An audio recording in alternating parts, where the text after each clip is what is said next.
Are you Satoru Gojo because you are the strongest? Or are you the strongest because you are Satoru Gojo? These are the words that define Satoru Gojo's existence. Throughout the story, Gojo's character is one which is known for their strength, and this is shown by both his allies and his enemies.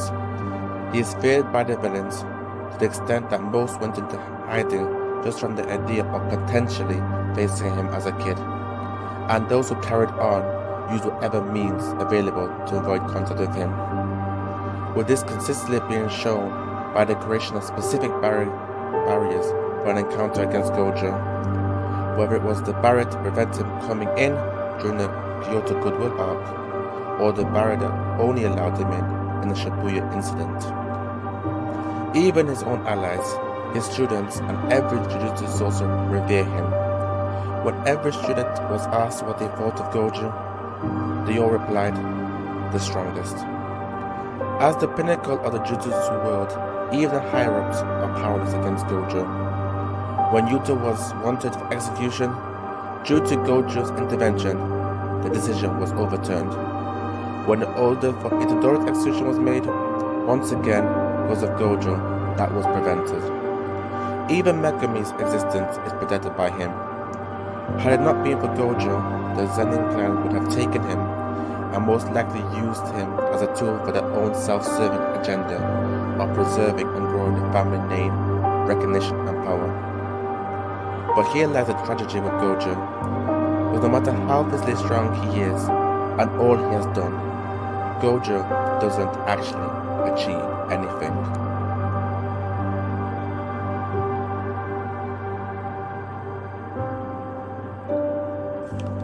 During the Hidden Inventory arc, when tasked with protecting the Star Vessel, he fails, suffering his first and most devastating loss in his life against the hands of Toji. When tasked with keeping Yuta safe, he fails to get to him in time, and only after the battle he arrives, only to see his former best friend die.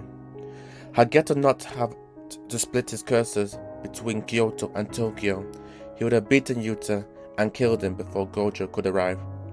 Then in present day, when tasked with his biggest mission yet at Shibuya, he gets sealed by Kenjaku, now in his old best friend's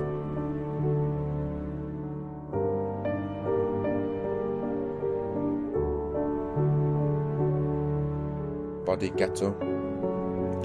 At the end of the Hidden Inventory arc, these are the words being spoken to him by his best friend, Geto, the one who knows him the most.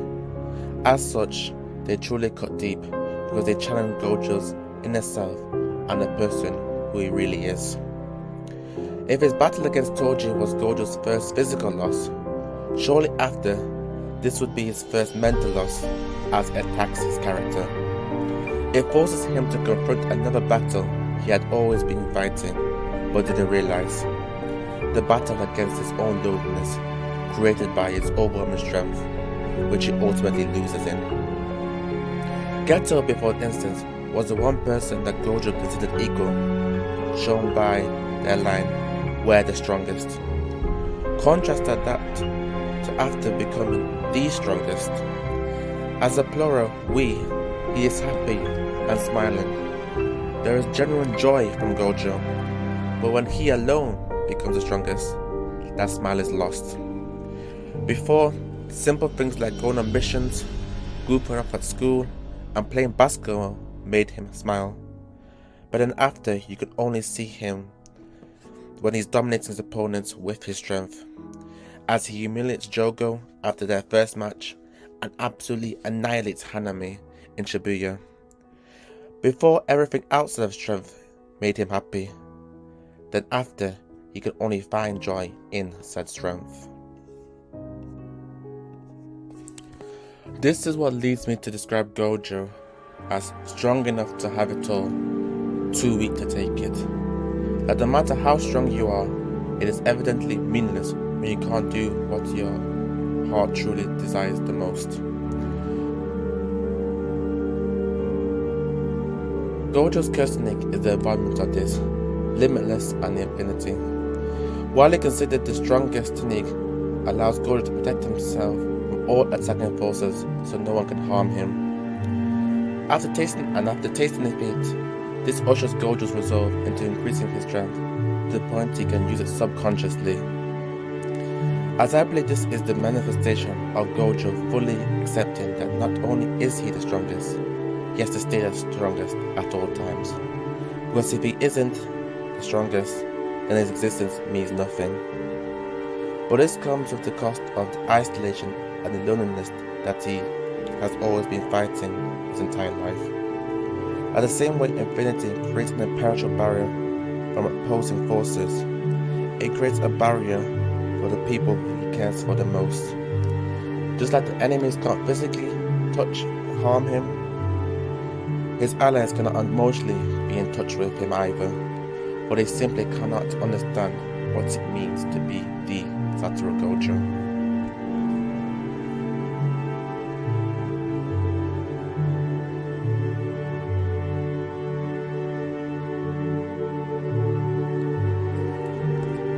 So now let's dissect this line. Strong enough to have it all. Like, don't get me wrong, Gojo's strength is a great thing, and the entire world benefits from his existence, with the very balance of the Jujutsu world being tipped towards good due to his existence. And without Gojo, life would be significantly worse for both sorcerers and non-sorcerers alike.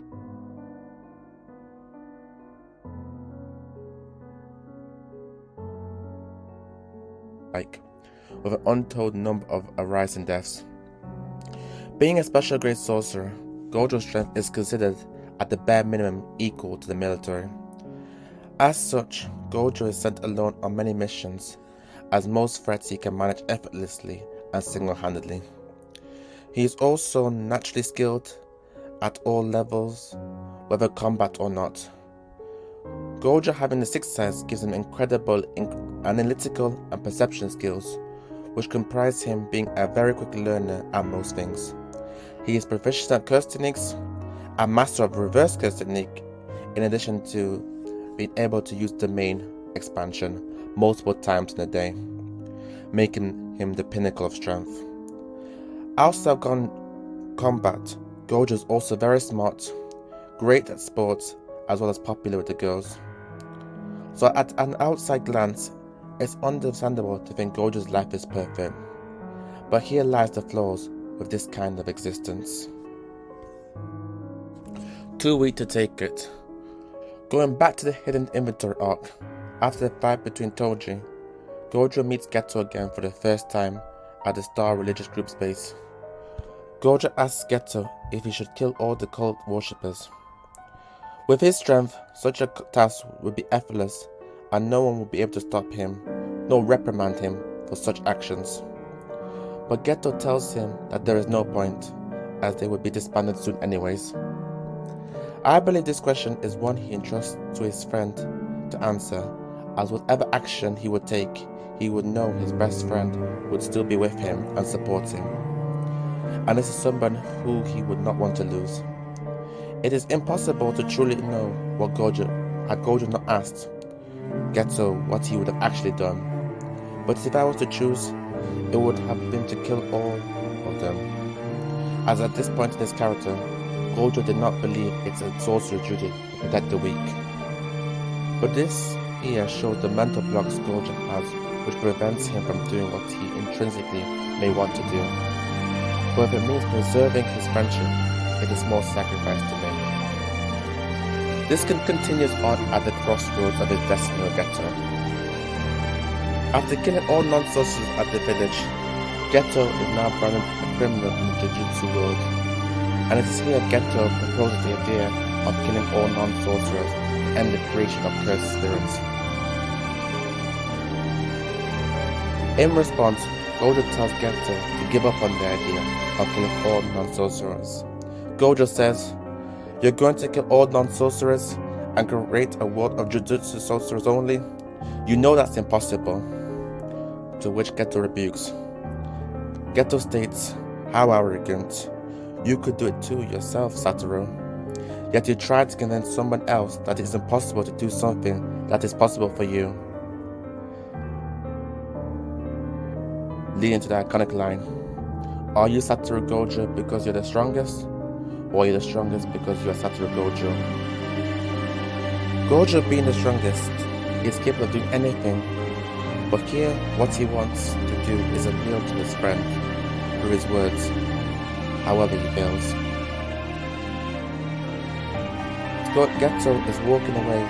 He momentarily attempts to attack Geto, resulting back to his own powerless strength that he had used to solve all problems before.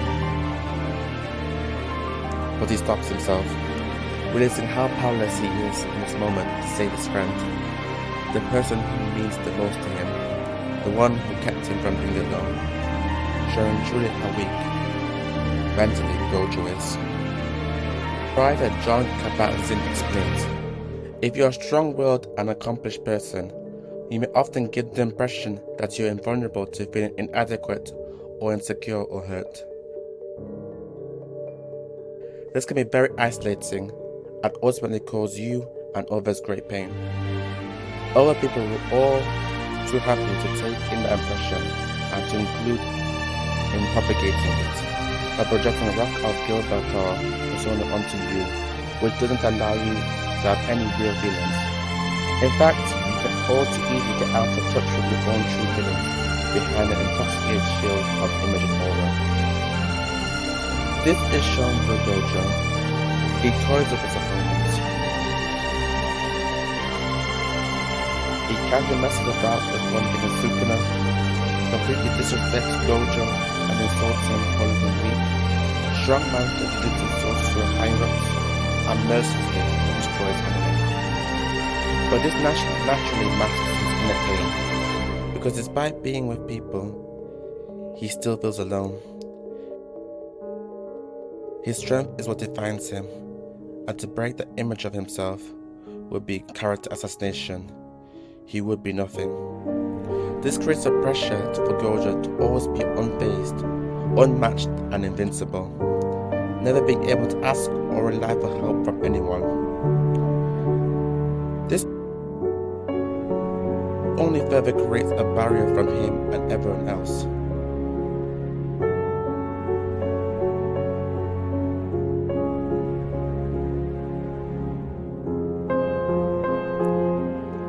However, Kabat-Zinn explains, if you are truly strong, there is little need to emphasize it to yourself or to others, but you'll be content within yourself. Throughout the story, Gojo readily displays his strength, to which is to hide his deep insecurities and his loneliness. Gojo's true goal is to change the entire Jujutsu world and help the students create a society where the powerless wouldn't be trampled upon or be discarded, which is a complete reversal of his own belief due to having a change of heart from Geto and experiencing abandonment from him. Gojo recognizes that the Jujutsu world is rotten to the core and he wants to change this.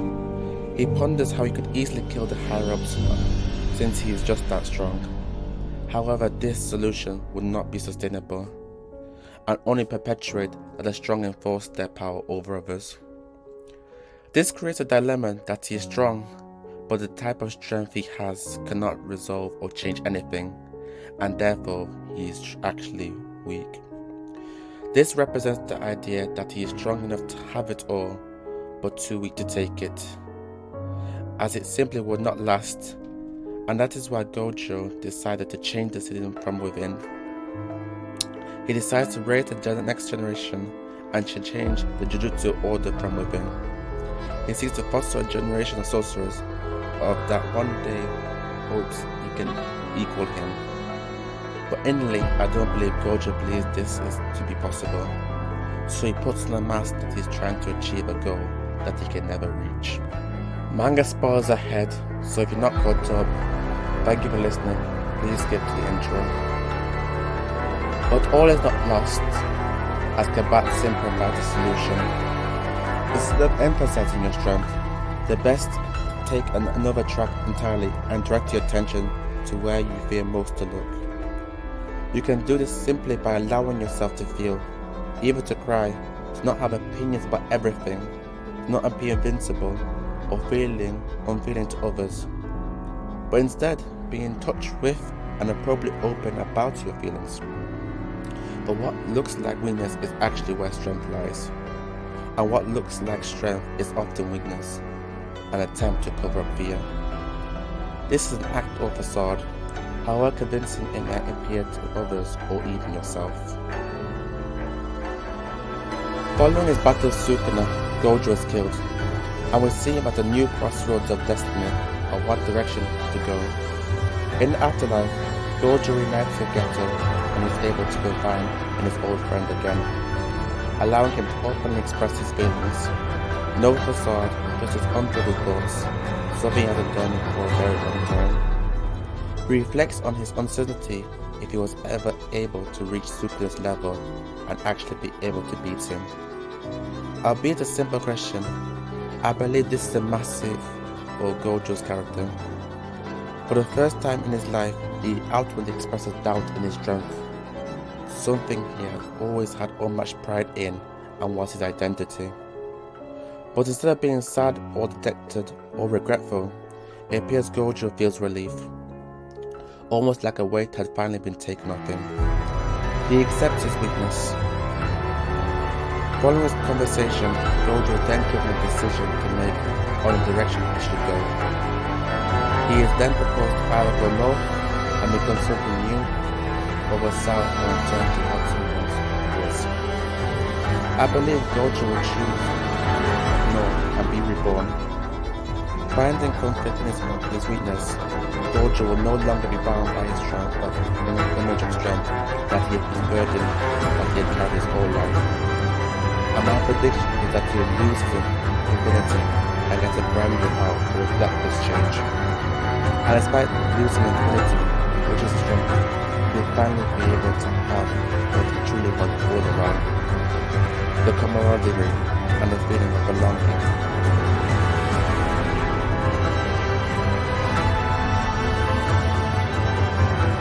And finally realizing the claim of the coming of future generation. One that is not solely dependent on a single person, but the universe collectively pushes for a brighter future. If you made it to the end, thank you for listening. This is my first YouTube channel and I hope you enjoyed. This channel will all be about video analysis of characters and themes, and just other things I enjoy about anime and other related series, and the lessons that we can take part and learn from. Hope you enjoyed. Hit the like, follow and subscribe button, and comment below any characters you'd like me to discuss in the future. Thank you.